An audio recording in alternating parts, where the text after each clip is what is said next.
आषाढ़ मास के कृष्ण पक्ष की एकादशी को योगिनी एकादशी के नाम से जाना जाता है। सनातन धर्म में इस एकादशी का विशेष महत्व है, क्योंकि मान्यता है कि इस व्रत को रखने से समस्त पापों से मुक्ति मिलती है और जीवन में सुख समृद्धि का हमेशा के लिए वास होता है। साल 2026 में योगिनी एकादशी का व्रत 10 जुलाई शुक्रवार को रखा जाएगा। आइए जानते हैं इस व्रत का शुभ मुहूर्त, महत्व और सही विधि। एकादशी का व्रत का आरंभ 10 जुलाई 2026 शुक्रवार को सुबह 8:16 से शुरू होगा। एकादशी व्रत का समापन होगा 11 जुलाई 2026 शनिवार को सुबह 5:22 तक। पारण का टाइम है 11 जुलाई को दोपहर 1:50 से लेकर 4:56 तक होगा। पद्म पुराण के अनुसार योगिनी एकादशी का व्रत करने से व्यक्ति को 88,000 ब्राह्मणों को भोजन कराने के बराबर पुण्य फल प्राप्त होता है। यह व्रत जाने अनजाने में हुए पापों के प्रभाव को भी नष्ट करता है और पौराणिक कथाओं के अनुसार कुबेर देव के सेवक हेममाली को शिवजी के श्राप से कुष्ठ रोग हो गया था।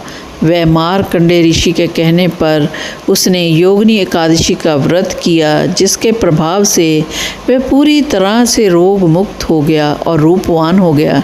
इसलिए शारीरिक कष्टों और बीमारियों से मुक्ति के लिए ये व्रत अचूक माना जाता है।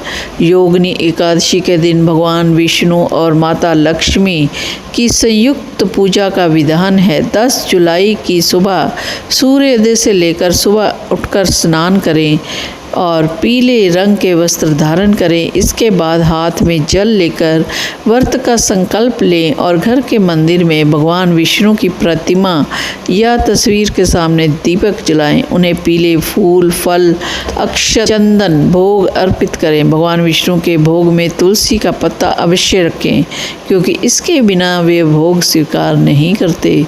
भोजन के दौरान योगिनी एकादशी की व्रत कथा पढ़ें, सुने और अंत में ओम नमो भगवते वासुदेवाय मंत्र का जाप करते हुए आरती करें। संसार सागर में डूबे हुए प्राणियों के लिए अगर कोई सनातन नौका है तो वह योगिनी एकादशी है। अब इसकी कथा सुने। अलकपुरी में राजधिराज कुबेर रहते थे। वे सदा भगवान शिव की भक्ति में मगन रहते। उसके हेममाली नाम का एक सेवक था, जो कुबेर के लिए शिव पूजा में इस्तेमाल होने वाले फूल लेकर आता। हेममाली की पत्नी बहुत ही सुंदर थी। उसका नाम विशालाक्षी था। एक दिन हेममाली काम पाश में अवरुद्ध होकर अपनी पत्नी से आसक्त हो गया। मानसरोवर से फूल लाकर अपने घर में ही ठहर गया। उधर कुबेर शिव पूजा के लिए फूलों का इंतजार कर रहे थे। उन्होंने दोपहर तक फूल आने की प्रतीक्षा की, लेकिन हेममाली अपनी पत्नी के साथ पत्नी की कामना में आसक्त होकर अपनी इच्छाओं के अनुसार घर में रमन कर रहा था। या धर्मराज ने कृपित होकर सेवकों से पूछा कि दुरात्मा हेममाली क्यों नहीं आ रहा, वह तब इस बात का पता लगाओ। दक्ष ने सारी बात बताई। यह सुनकर कुबेर को बहुत गुस्सा आया और उन्होंने हेममाली को बताया। आने पर हेममाली के नेत्र भय से व्याकुल हो रहे थे। वह आकर कुबेर के सामने खड़ा हुआ। कुबेर ने कहा, तूने भगवान की अवहेलना की है, अतः कोढ़ से युक्त हो जाओ। तुम अभी अपनी उस प्रिय आत्मा से युक्त होकर इस स्थान से भ्रष्ट होकर अनंत चले जाओ। कुबेर के ऐसा कहने पर उस स्थान से नीचे गिर गया। कोढ़ों से सारा शरीर पीड़ित था, परंतु शिव पूजा के प्रभाव से उसकी स्मरण शक्ति लौट रही थी। इसके बाद इधर उधर घूमता हुआ वह पार्वती पर्वतों में श्रेष्ठ मैनगिरी पर्वत शिखर पर गया। वहां उसे तपस्या में लीन मार्कंडेय ऋषि जी के दर्शन हुए। पाप कर्म दक्ष यक्ष ने दूर से ही मुनि के चरणों में प्रणाम किया। मुनिवर मार्कंडेय ने उससे सारी बात पूछी।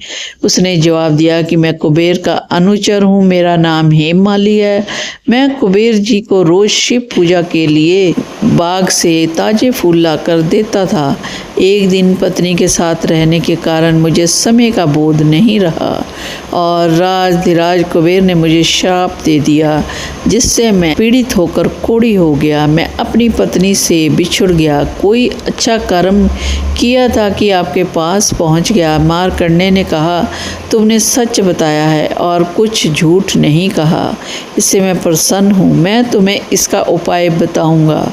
मैं तुम्हें आषाढ़ कृष्ण पक्ष में योगिनी एकादशी का व्रत करो और इस व्रत के पुण्य से तुम्हारी कोढ़ निश्चय ही दूर हो जाएगा। ये मेरा वचन है।